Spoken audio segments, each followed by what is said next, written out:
Teman-teman, seperti telah kita ketahui sebelumnya mengenai perubahan tarif bea meterai menjadi 10.000 mulai berlaku 1 Januari 2021. Bagaimana dengan masa transisinya dan juga bagaimana jika dikaitkan dengan pemeriksaan? Sebelum teman-teman melihat video ini, teman-teman bisa bantu untuk subscribe agar teman-teman terus mendapatkan informasi perpajakan dari channel ini.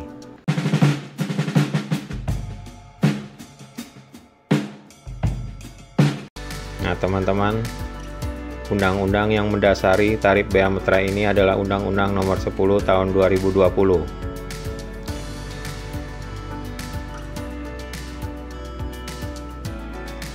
Terutama untuk pasal 28 huruf B, teman-teman.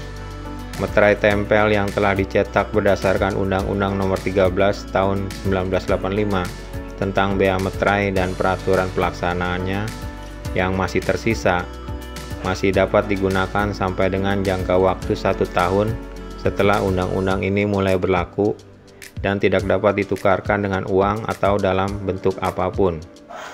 Nah teman-teman, berdasarkan pasal 28 huruf B ini, jika teman-teman masih memiliki benda meterai yang masih tersisa, maka teman-teman bisa gunakan untuk jangka waktu 1 tahun setelah undang-undang ini mulai berlaku, teman-teman.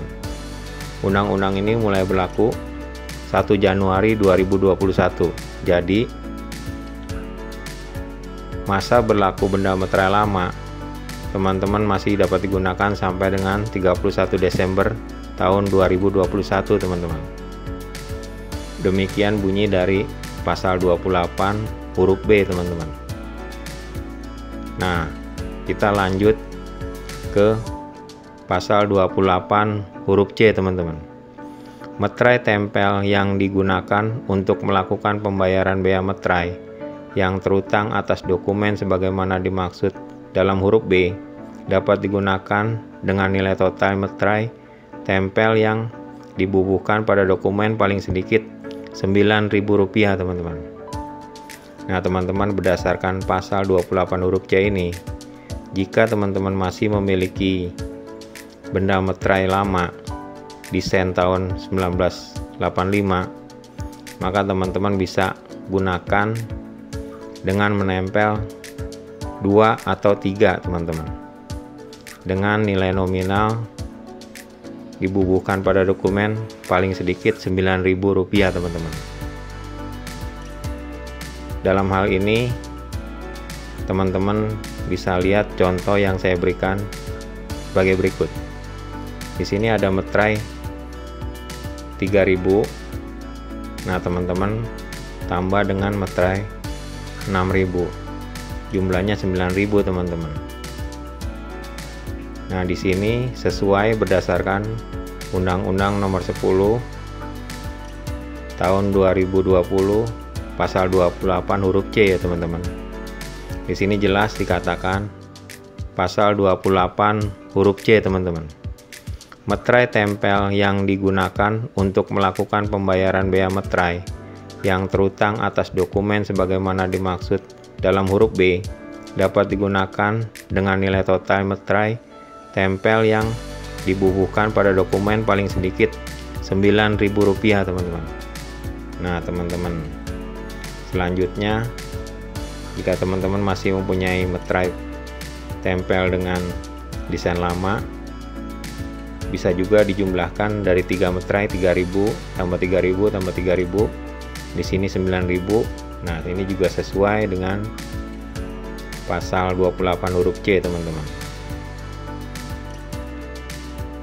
Nah, teman-teman, berikutnya adalah jika teman-teman masih punya meterai tempel 6.000 tambah 6.000 sama dengan 12.000. Ini juga sesuai dengan pasal 28 huruf C, teman-teman. Dimana nanti teman-teman lihat jika masih ada meterai tempel desain tahun 1985, bisa teman-teman pergunakan sesuai dengan pasal 28 huruf C, di mana paling sedikit dengan nilai Rp9.000 teman-teman.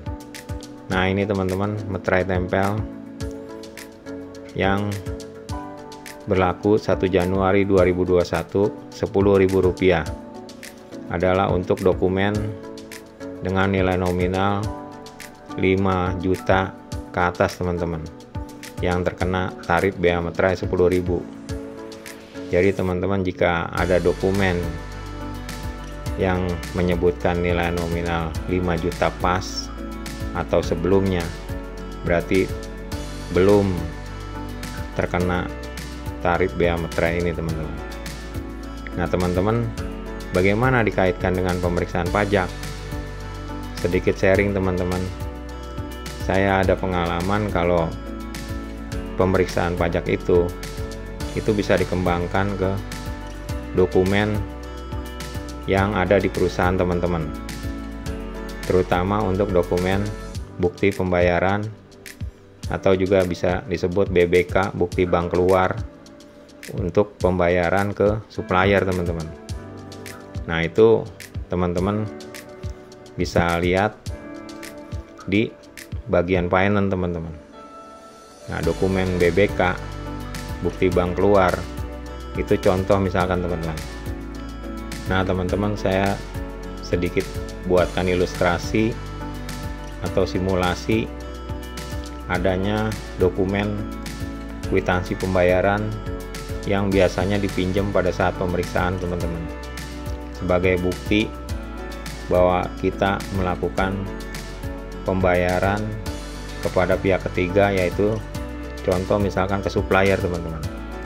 Di sini contoh misalkan bulan Januari aja teman-teman, kwitansi pembayaran itu kepada supplier itu bisa mencapai misalkan 500 lembar teman-teman. 500 kwitansi ini kalau kita kali dengan bea meterai itu 10.000, itu berarti 5 juta teman-teman. Teman-teman, makanya untuk kwitansi dari supplier itu dipastikan bahwa mereka telah menempelkan meterai teman-teman. Karena jika tidak ada meterainya, berarti pihak yang terutang dan pemungut bea meterai itu berdasarkan pasal 9, dokumen yang dibuat sepihak, bea meterai terutang oleh pihak yang menerima dokumen. Nah teman-teman, jika dokumen itu berupa BBK atau kwitansi pembayaran, berarti pada saat pemeriksaan itu terutang oleh pihak yang menerima dokumen, yaitu perusahaan yang sedang diperiksa itu adalah yang nanti akan menanggung bea meterai terutang teman-teman. Bayangkan teman-teman, jika kwitansi yang ada di perusahaan teman-teman itu tidak ada meterainya, misalkan 500 lembar, di sini kali 10.000 adalah 5 juta teman-teman dalam 1 bulan. Nah jika dikalikan 12 bulan, di sini terutang 60 juta teman-teman. Ini adalah potensi dari bea meterai yang akan ditagih melalui STP teman-teman, surat tagihan pajak. Nah demikian teman-teman, sedikit sharing mengenai pemeriksaan yang bisa diperluas ke dokumen pembayaran perusahaan atau tempat bekerja teman-teman. Oke teman-teman, jika video ini bermanfaat buat teman-teman, jangan lupa untuk like, subscribe, agar teman-teman terus mendapatkan informasi perpajakan dari channel ini secara gratis tanpa bayar selamanya. Terima kasih.